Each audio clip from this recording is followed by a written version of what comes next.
Rookies, guys, rookie running backs on today's episode. We're going to be doing the rookie review for running backs coming into the league.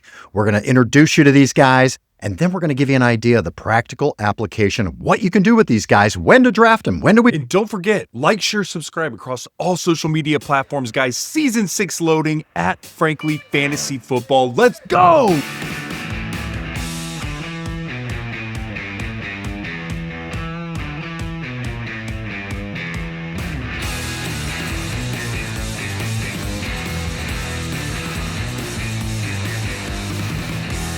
All right. Welcome to the show. This is the Frankly Fantasy Football Podcast. We are your hosts, Frankie and Johnny. Welcome back, bro. Man, it feels good, Johnny. Season 6, baby. Back in the saddle again, my friend. Yes, Season 6, here we go. Did you ever think doing this over COVID that we'd still be doing it in 2026, man? No, you know what? I didn't know if we would or not, but I'm sure as hell happy we are, baby. And it's because those listening, those watching, like, man, you give us the energy to keep doing this. And so thank you guys. Johnny, this is an exciting ass year, man, for sure. This is. And you guys, we're starting off like we always do with our rookie reviews. We're going to do a couple of episodes, go into running backs today. Then we're going to do quarterbacks and tight ends. And then we've got receivers coming up soon. Then we're going to get into our new faces in new places. It's all the free agency, all the changes that have been made. Where did some of these running backs, receivers, quarterbacks, free agents go? And how are they going to affect the team around them? And how does the team around them affect their fantasy output as well? So we're going to get into all that stuff, get you guys ready for your fantasy draft this year. All right. So let's go, Frankie. Let's get into the running backs, right? Let's do it, baby. Let's do it, man. Yeah. All right. We're going to do 7 rookie running backs here. And we're going to start off right with the number one. Number one with a bullet in all dynasty leagues. This is the guy you're drafting, man. I mean, he's an absolute stud. We're talking about Jeremiah Love.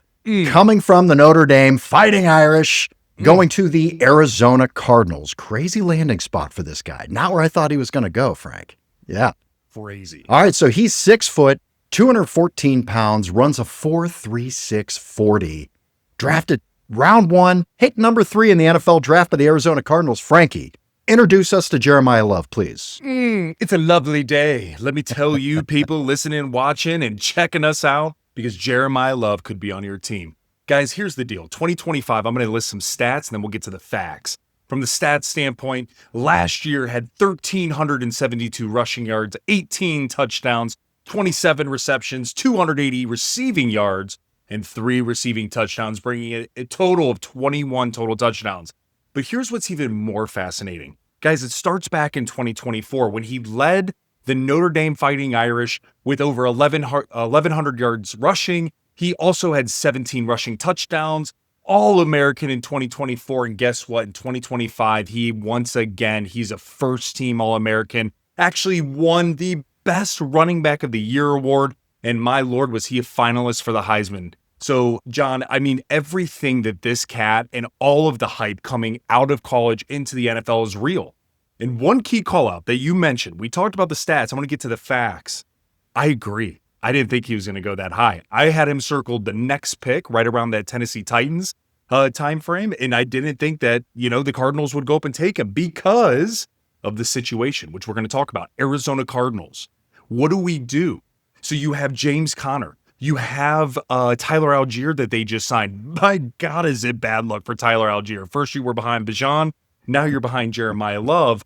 But guys, this is kind of a little bit of a saucy kind of move, because in a fantasy perspective, there's a lot of mouths to feed. Not saying that he's going to be the guy that's going to come in and more than likely get the lion's share, but it ain't going to be right away. And I think with those other mouths to feed, man, it's going to be a little bit crowded for my liking. So I know we're going to hit on it just in a second, but let's talk about his player comp. Who do these rookies remind you of? This is a good one. Jeremiah Love, DeMarco Murray. I love that. Butter and chocolate, baby. It's basically what it is, man. I love your comps because you don't have, it's not a comp from a rookie from last year typically. No. You pull some deep pulls. DeMarco Murray, what a great pull, man. And yeah, it's an excellent comp. You're absolutely right. Like, think about how dynamic DeMarco was coming out of college, right? In his rookie year, he averaged roughly about 10 points a game in fantasy football, about 133 in total. Guys, I see roughly that with Jeremiah Love, probably a little bit better, if I'm being honest with you. I actually, the projections that I'm seeing, John, are roughly around 12 points a game in half PPR, roughly about that 213 points in total. So for me, that's a good sign. But the issue is where you got to draft him. That is the issue. And let's get to that right now, man, because he is sitting as the running back 13 as current ADP. This is going to change. This is July, early July, so we're just getting into this. But yeah, it's a little rich, man. That is a little rich here with a crowded backfield. So you're talking going to be the 2-3 turn typically right now is where he is. Now, I'm telling you, you start seeing some preseason, you start seeing him in camp. That could even go up because he is just dynamic. Think very much Ashton Genty-esque as of last year. You know, the hype went crazy on this guy because the talent's there, but the team and the situation makes all the difference here. So let's really talk about this. You know, I think it's going to be a slow start for Jeremiah Love. Like we talked about, you have Tyler Algier, who's healthy. He's going to be there as the 2. And just signed him. And he is going to vulture touchdowns, man. The guy's a touchdown machine. So that's not great right off the bat that he's sharing time with Tyler Algier. Does Algier get the majority of the snaps early on? Do they give Jeremiah Love the snaps completely? I don't know. Now, if you're drafting this guy in the 2nd or 3rd round or at that turn, you're drafting him as your 1 or your 2, depending on what you took in that 1st round or 2. So how comfortable are you with drafting Jeremiah Love at that position? Are you going to have to come right back around, Frankie, and draft another running back who may not be as dynamic or as sexy on paper, but at least is going to get the volume early on? What do you do in that scenario? Absolutely. John, it's definitely the latter. Guys, here's why. The other thing, if we pull ourselves out a bit, look at the division that they're in.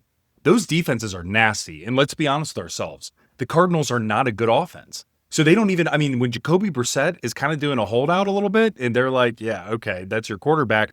And then you have Cade Klubnik it's Carson Beck and Gardner Minshew.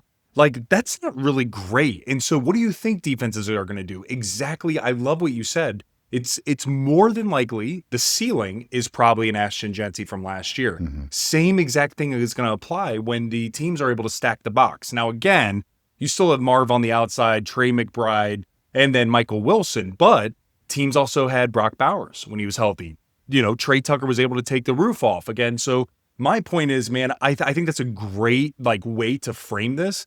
But let's look at it, man. Jeremiah Smith, I mean, you're telling me that, or Jeremiah Love, excuse me, you're telling me you would take him over Chase Brown? Not a fucking chance. No. And from my perspective. No, I'm not.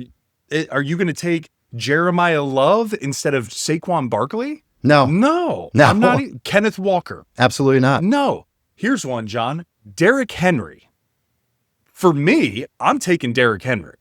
But I know how you like, the young bucks, coming out from a rookie perspective. So I'm curious, is that where the line's drawn for Jeremiah Love for you? For me, it absolutely is. I'm taking Jeremiah Love over Derrick Henry. That's the tier for me. Yes. Those other guys you listed there, I'm taking those guys over Jeremiah Love because that's how I construct my rosters. I want guys that are going to play and that are going to be good right off the rip.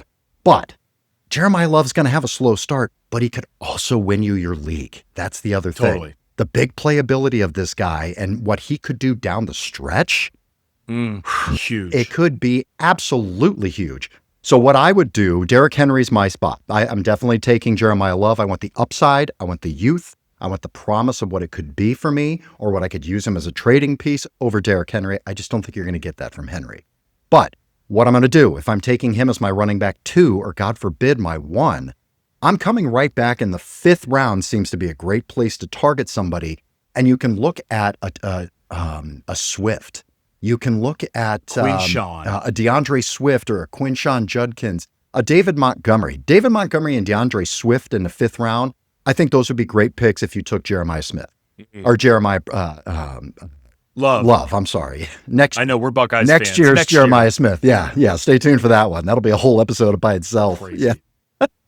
But I'm coming right back and I'm grabbing one of those guys that I know has the load in week 1, and I can kind of wait and sit on Jeremiah Love. No, man. And here's the thing, guys, if you're drafting Jeremiah Love, we're talking redraft. This is not dynasty. Dynasty, John, you mentioned it, surefire number 1. Don't even think twice about it. Yeah.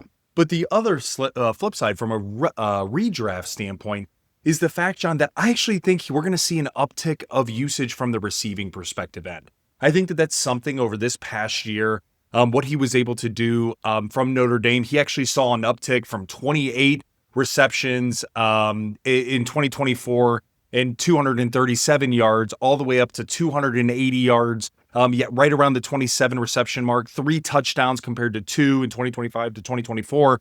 So for me, man, I think that that's bodes extremely well for Jacoby Brissett, especially having somebody dink it off. You have McBride that's going to be absolutely taking safeties and linebackers and all of that attention. You can't completely stack things, as I mentioned, because of Marv on the outside. And God forbid, look at what Michael Wilson did down the stretch last year. Crazy sauce when he was the number 1. So for me, man, I think that we could definitely see an uptick in the receiving end. But to your point, for me personally, a little rich on where you have to draft him. I'm actually going to go elsewhere and draft somebody a little more surefire. And there's nothing wrong with taking him there because I do think he's going to be a low end 1 or a high end 2 running back. Yeah. I think so. If you look at Ashton Genty and you look at RJ Harvey last year, I think it could be very similar outputs to what they did. These weren't automatic starters, a little bit frustrating. You had to be patient. You had to wait a little bit, but they still ended up with 1,000 yards and a handful of touchdowns. Now, I think he could surpass what they did last year because of his receiving ability, just like you said. Excellent receiver. And that's why I think that will help him. They get him in space. He could have some big plays like that. That and the PPR or half PPR is going to help him go above, I think, what Genty and RJ Harvey did last year. Love it, man. All right, let's get to our number 2 guy here, Frankie. This guy is super interesting in a super interesting spot. Dare I say, the safest pick in the rookie running backs in your fantasy draft? I think you're right. I think so. Maybe. Boy. Bold projection here. Jadarian Price, drafted from Notre Dame as well. All right, these Notre Dame running backs, 1 and 2 for us, man. How crazy. He is with the Seattle Seahawks, man. So drafted in round 1, pick 32. He's 5'11", 203 pounds with a 4.49 40. Talk to us about the other half of that Notre Dame backfield in Jadarian Price. Look, man, Jadarian Price would have been the number 1 running back on pretty much any other team. If you literally take away maybe the Buckeyes, he might have been starting over Bo Jackson. But I mean, really out of just about any other team, Jadarian Price is a bona fide number 1. You even look what he did. His stats were a little bit goofy. You're like, why the hell would Seattle take him in the first round when they have Zach Charbonnet, when they have Emmanuel Wilson, when they have some of these other guys? Well, I'll tell you why.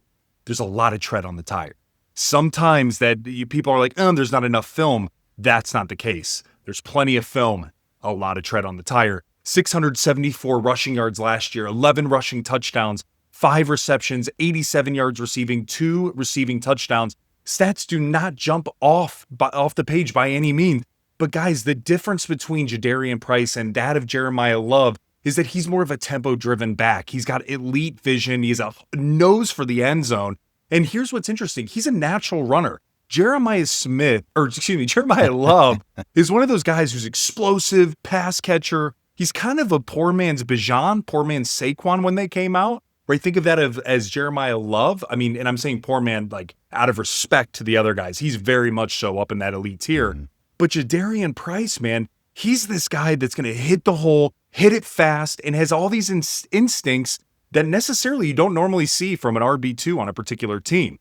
So now you start thinking about Seattle, situation, former NFL champions, reigning champs up there. And so why do they make this move? Kenneth Walker's no longer there. Guys, we saw Zach Charbonnet's ACL get blown out. So he's still recovering. So what do? They bring on Emmanuel Wilson from Green Bay. And now you have a little bit something. But for those guys, for Seattle to take this player, Jadarian Price, in the first round, that tells you something. Suit his ass up, man, because this is a perfect scenario and situation for Jadarian Price. He has the ability to step up immediately and get the rock and automatically start playing out of the gate while Charbonnet continues to heal. If he ends up taking the lion's share of the load and doing what we think he could do with it, Charbonnet is going to be on the back end. He's going to be totally second fiddle here, guys. I mean, he may come in and do a little bit of relief or change of pace. It's Jadarian Price's backfield at that point. So for me, man, who's his comp? So if you're telling me his elite vision, he has the ability to really make people miss in the open field, and he just is a brute. Guys, it's Javonte Williams. And I'm talking Javonte Williams as of last year, 1,200 yards, double-digit touchdowns. This dude was a beast for the Dallas Cowboys. And so when you think about what Javonte actually did in Denver as a rookie, guys, I think that this could be carbon copy to what Jadarian Price could do for Seattle. As a rookie, Javonte Williams, roughly 11 points a game, about 186 total fantasy points and half PPR. Jadarian Price, roughly 9-10 points a game, roughly about 161 total fantasy points, guys. And I'm telling you, man, this is only upside because of where you draft him this particular year. All right, now let's look at the situation. I love that. Yeah. Love the comp too, by the way. Great comp on Good that. one. Yeah. All right, let's look at the actual situation here. Okay. Going to the reigning champ, Seattle Seahawks. Reigning champs. Okay, this is an excellent organization. It is run really, really well. You don't win a Super Bowl without that. No. When a first round running back goes to a team that is this well run and this disciplined, I mean, come on, you guys. They're going to use this guy. Zach Charbonnet is out until October, November. We've got some time here. So it's not like he's sharing a lot of space. He's sharing with Emmanuel Wilson. Emmanuel Wilson's a good running back, but he's just kind of one of those.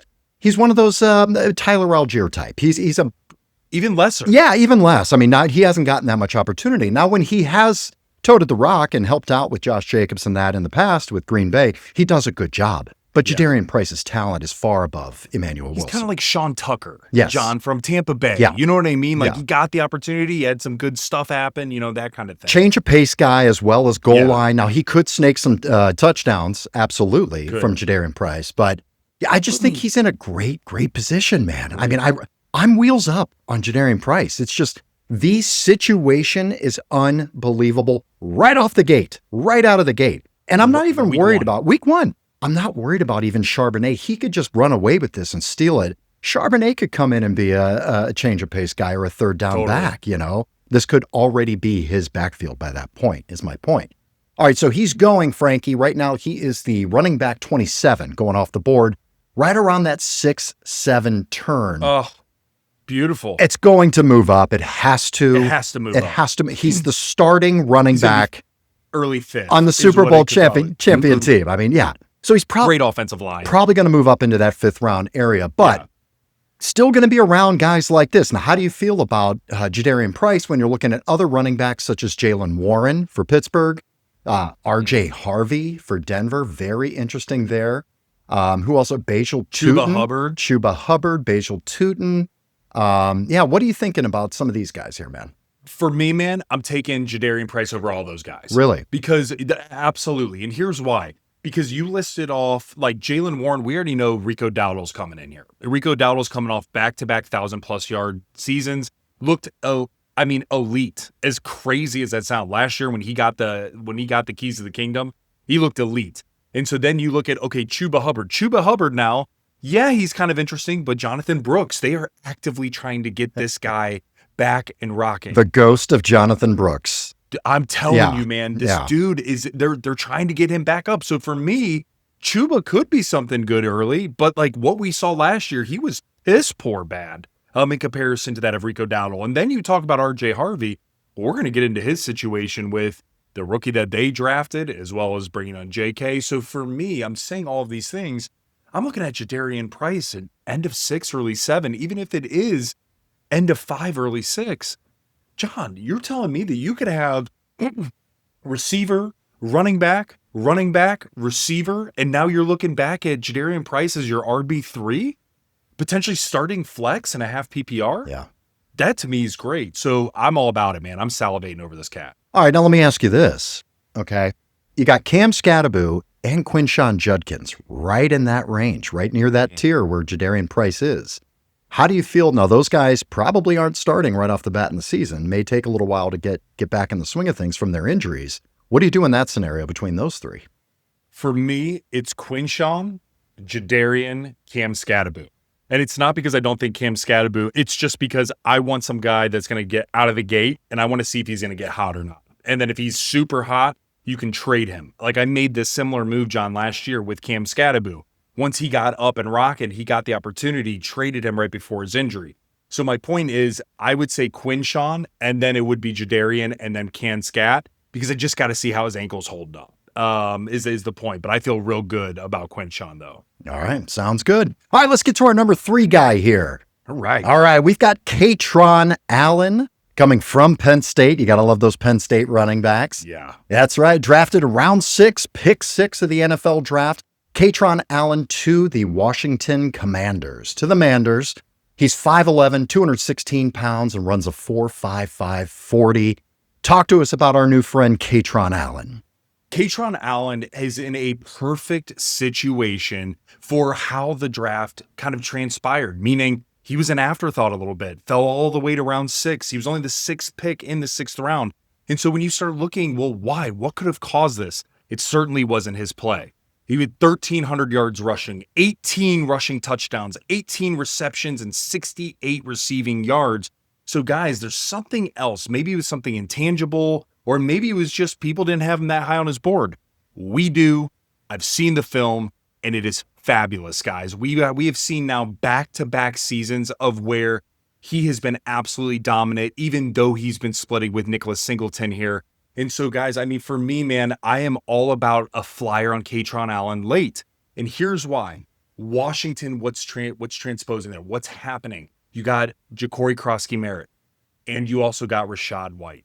So there is absolutely competition. But here's the thing. In my opinion, if you drafted a running back that has the potential in the 6th round and you bring on Rachaad White, could we say that JCM maybe failed his audition? Could we make that assumption from last year? Again, he's a 5th round pick. There's not a lot of stock in him. Why not see this dude who was an absolute superstar, megastar from Penn State? And then you start peeling back the onion a bit further. Rachaad White, we've seen he's an older cat. He can't take the full load, but his pass catching is amazing. So then you need a bruiser. And this is exactly where Katron Allen steps up. And again, in a Dan Quinn-led team with you already have Jaden Daniels, you have now your tight end at your disposal with Chig, who you brought over. You have Terry McLaurin. You're looking for potentially another receiver piece out there. So for me, man, use the players at your disposal. Katron Allen is a young guy with a lot of tenacity. Now, who does he look like? Who is his comp? Super easy. Tyler Algier. Guys, if you look at the film, they are almost carbon copy of each other. Now, I will tell you, unless Katron Allen ends up actually starting and taking the workload, he's not going to touch what Tyler Algier did his rookie year. But if he does, very similar stats apply. Tyler Algier's rookie year, Johnny, he had roughly 10 points a game in half PPR, 156 total points. And then you look at what Katron Allen, he's only averaging projected roughly about 3, but that's just because there's so much uncertainty. So with that, we got to wait and see how things transpire this year.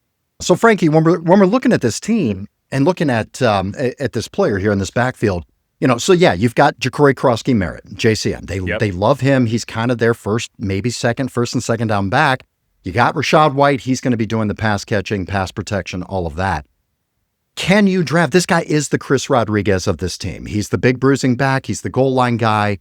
Is that somebody you can put on a team when you've got 3 specific roles? Like in fantasy for me, I don't like these backfields that have 3 specific roles because it's the Washington Commanders. This isn't, the Detroit Lions. This isn't, the LA Rams where you've got 50 points, 45 points a game.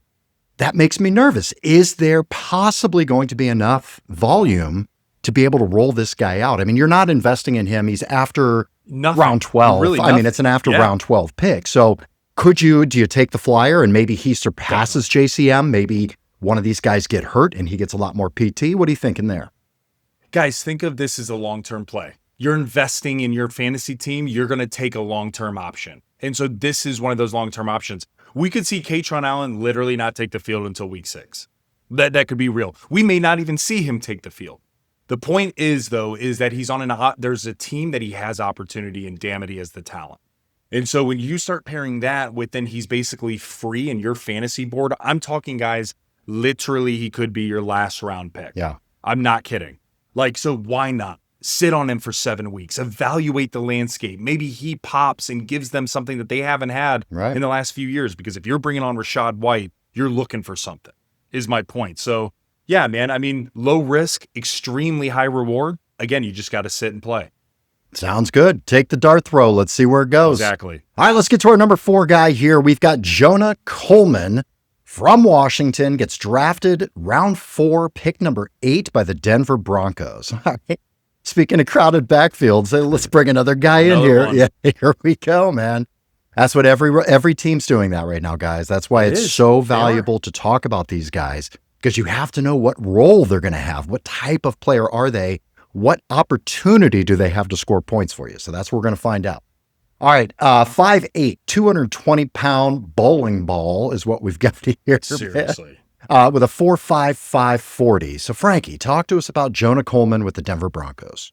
He's the Swiss Army knife. Out of most of these running backs, there's one at the very end we'll talk about that's probably a little more like well-rounded as a whole. But this guy, Jonah Coleman, think of him as he is a very similar to Tyrone Tracy-esque. I'll get to my player comp, but he was very much so receiver feel, kind of going with a rushing body. That's really interesting. Again, his stats, and then we'll get to the facts. His stats are 758 yards rushing, 15 rushing touchdowns, 31 receptions, 350 receiving yards, and 2 receiving touchdowns. In the Big Ten, that's legit, guys. That's like super legit. Again, honorable mention, all Big Ten, led the team with his rushing capability, and damn it, he was the finalist for the most versatile player in the college football realm this past year. So again, talent is absolutely there. The issue is his location. So now we fly out to Denver, goes from Washington to Denver. Well, guess who else signed this past year? Bringing him back is J.K. Dobbins. And apparently he was seeked out. He sought out. He was seeking out. Oh, it was the seekening. Oh, yeah. Oh, it was the seekening. Actually, that's pretty good. Beware the seekening, yes. The seekening, J.K. Dobbins coming back. So they brought him back in. Then you still have a second round, collateral basically that you drafted for RJ Harvey last year. And RJ Harvey kind of hit the note, kind of didn't. It was one of those weird things. And we kind of didn't see him come out until JK got hurt, but he never really put his stamp out there. So for me, man, then you bring in a guy in the 4th round. That's a crowded ass backfield. I mean, we're talking, there's crowded backfields. This one, it could go any way, any option. This is another guy. He's going to be a late round cat. You may need to take a flyer. Yeah, I mean, this is one of those flyer guys that I want to take this guy on my team because I'll tell you why. J.K. Dobbins cannot play a full season. He never, ever has. Right. He never. Right. Literally. Actually never actually has. Yeah. So, yeah, I want a piece of RJ Harvey. I want a piece of Jonah Coleman. I don't know how these roles are going to play out. These 3 guys are very different guys. And I don't know that there's clear roles cut out for all 3 of them. Like we just saw with the Washington Commanders. Different scenario there, man. Yeah, Denver's a whole different backfield here. But the fact that J.K. Dobbins can't stay healthy, RJ Harvey needs another back. That's what we saw. Definitely. He's got the ability. He's got, he had a good season, 1,000 yards last year. He did have a good season, yeah. But he needs that other guy, a guy like Jonah Coleman in the backfield with him, keeping him fresh. Get RJ Harvey out in space, and you could do a lot of cool things with screens and different things with Jonah Coleman as well. So, and John, that's a great call out because one of the big comp that I had for him, and I apologize, I missed this, but it's Kyron Williams. Guys, and the reason being is because the way that Kyron shifts and the way that he can take a nice screen and go or a nice wheel route and rock and roll from there, that's a lot of the shit he did at Notre Dame. Mm-hmm. And now we've just seen Sean McVay, and the master that he is in play calling, be able to exploit defenses in this fashion. Sure, it helps with Puka. Sure, it helps with Stafford and Devontae. Get that. But from a pure running capability, guys, if you're looking at Jonah Coleman, you're going to start seeing aspects of Kyron Williams. And that's really positive for the Detroit or for the Denver Broncos as a whole. So, man, you called it. It's like, hey, if you're thinking about wasting a little bit of draft capital on RJ Harvey, man, and I think, RJ Harvey's going right around that round 6, 63 overall, why not just wait? Maybe you wait and take a little flyer on Jonah Coleman here. And dude, what you could do is end up taking your tight end in round there. And like, does that even out? I'm just throwing out different ideas. We're obviously going to mock this and show you guys. But again, don't sleep on some of these big time, like absolutely sleepers, I guess. that are rookies this year from a running back perspective. Hey, we all know how the running back carousel is, man. Like, you may be thinking to yourself, this is a round 12 plus guy. I'm not going to be drafting this guy. Guys, you know how it goes every year. Every single year. It is injury city. These backfields that have 3-4 guys who we can't figure out who's doing what. Nature will tell us, my friends. Nature will tell us. Guys will get hurt. Roles will change. Sometimes they're going to play the hot hand. Guys like this will have fantasy value. We're just not sure when and where. That's all. Exactly. So we're going to get you prepared so you're ready to go when it's time to go. All right. Speaking of going, number 5. Let's go. Number 5, rookie running back here. We've got Nicholas Singleton of the Tennessee Titans, another Penn State running back. Woo. So are all the running backs from Penn State and Notre Dame? Is Pretty that just much, what we're doing? literally. Yeah. Did anybody else run the ball in college well? I guess not. Okay. Guess not. I guess we'll not. We'll just take these guys. Yeah. Round 5 guy, picked 25 in the NFL draft to the Tennessee Titans.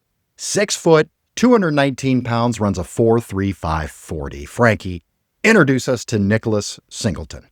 This mammoth of a man is somebody who you guys need to get real cozy and understand his name. Because when we talk about the stats, they're going to be like, what are you even saying these for? They look like shit. 549 yards rushing, 13 rushing touchdowns, 24 receptions, 219 receiving yards, 1 receiving touchdown. Why are we talking about it? Guys, he set Penn State's school records with over 5,500 career all-purpose yards, 55 total career touchdowns. This past year, he played in 12 games with 4 starts. Dude, out of every single person, if there was, outside of Jadarian Price, if there was one person that got screwed out of playtime, in my opinion, it's Nicholas Singleton. The dude's a dog. It's just Katron Allen ended up being the better back this past year. But let me tell you, do not sleep on this guy, especially when you look at his situation. This guy has been incredible for Penn State. Now you're telling me that Robert Saleh brings him into the Tennessee Titans, who are craving a running back. You're telling me Tony Pollard did well over the last few years? Fuck no. Are you telling me that Tajay Spears has done anything outside of a mediocre pass catching type of role? And I'm just being super blunt honest from a fantasy perspective. No. So for me, man, this is the perfect situation to where you have a young guy with a chip on his shoulder that absolutely should have been a starter on damn near every other college team. And he didn't because of Katron Allen. Now you come to Tennessee, brand new fresh slate, brand new coaching staff across the board. You get your shot. Watch this kid, because I'm telling you, man, Robert Saleh likes this type of tenacity.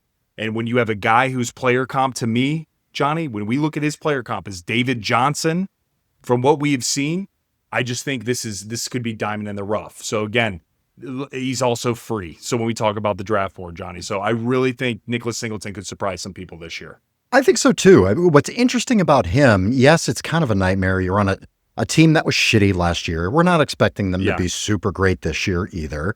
Added a ton of pieces, though. I mean, a ton. This is a whole new damn team. If Cam Ward can't get it done this year, then we have to start questioning Cam Ward completely.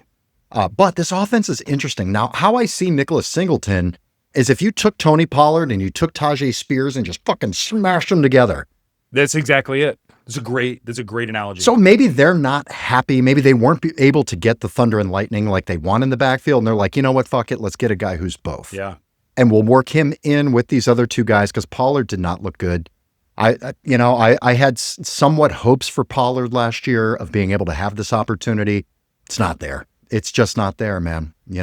So I'd love to see Singleton go in there and take the snaps from him. I'd even like to see him get some passing work out of the backfield too and take some of that Tajay Spears work. There's no question about 100%. it. 100%. Yeah. He could do a little bit of everything.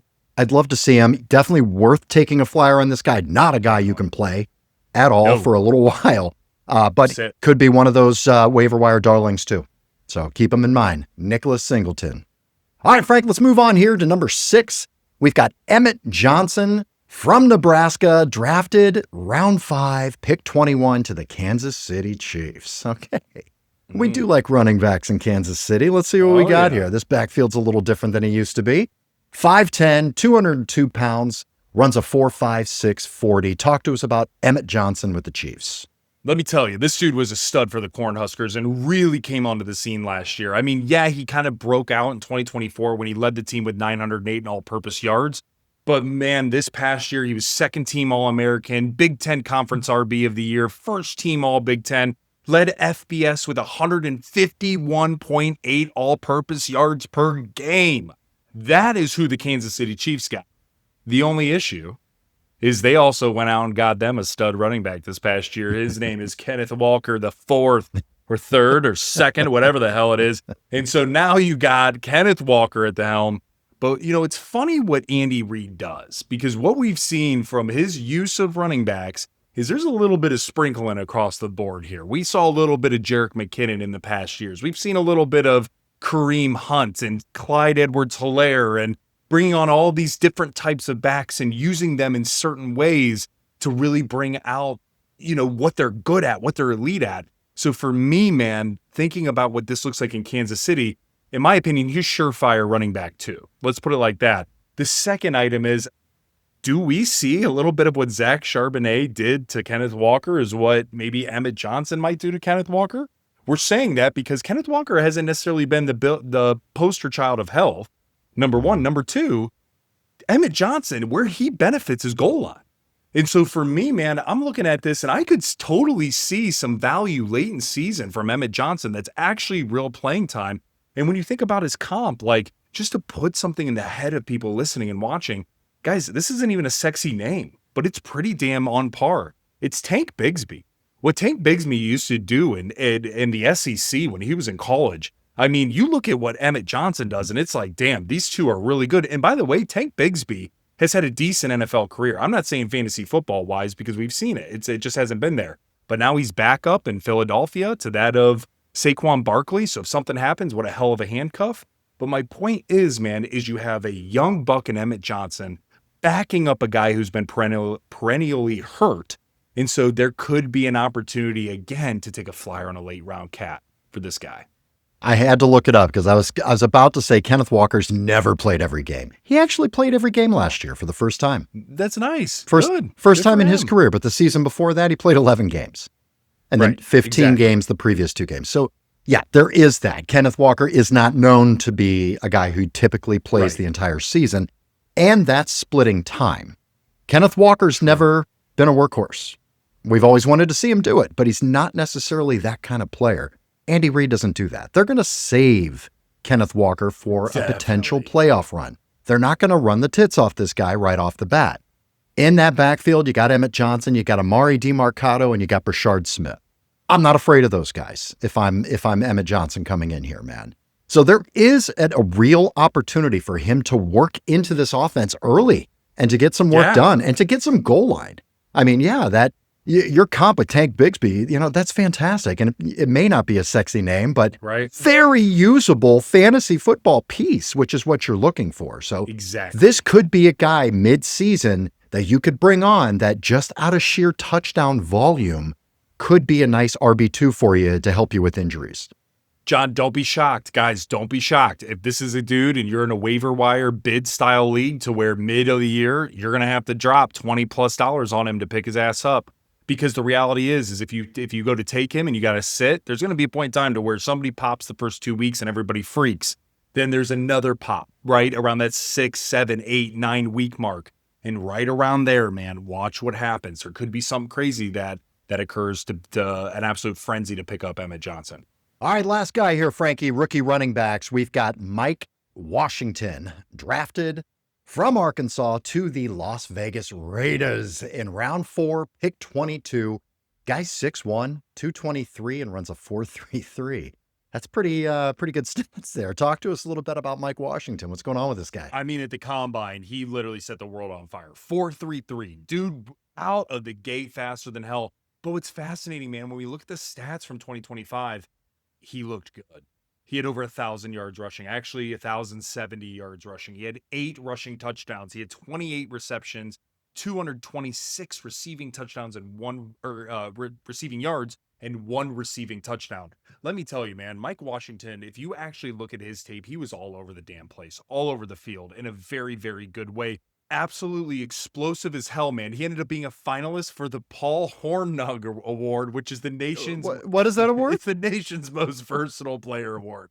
All right, that's what we need to know.